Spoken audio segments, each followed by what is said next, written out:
Ay de las Alas, gusto pang mag-Star Cinema movie pero tila sarado na ang pinto. Matagal nang ipinahayag ni comedy queen Ay de las Alas ang kanyang kagustuhan na muling makagawa ng pelikula sa ilalim ng Star Cinema.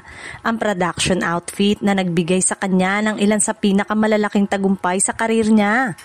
Sino ba naman ang makakalimot sa ang tanging ina series na naging kulto at blockbuster hit? Pero ayon sa mga showbiz insider, tila hindi na priority ng Star Cinema si Ai.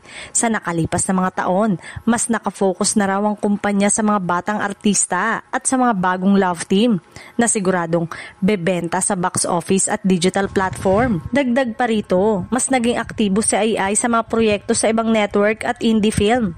Bagay na maaaring nakaapekto sa posibilidad ng kanyang pagbabalik. Gayunpaman, hindi nawawala ng pag-asa ang comedy queen. Ayon sa kanya, kung bibigyan ng chance, gusto niyang makagawa ng family-oriented movie na may halong comedy at drama. Isang modern tanging ina na makakarelate ang mga nanay at kabataan ngayon.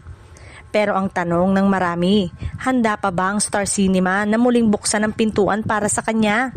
O nananatiling nostalgia na lang ang golden era ni Ai sa kumpanya? Para sa fans, umaasa pa rin silang makakita ng comeback project dahil iba pa rin daw ang brand ng comedy ni Ai na nagbigay ng saya sa buong sambayanan noon.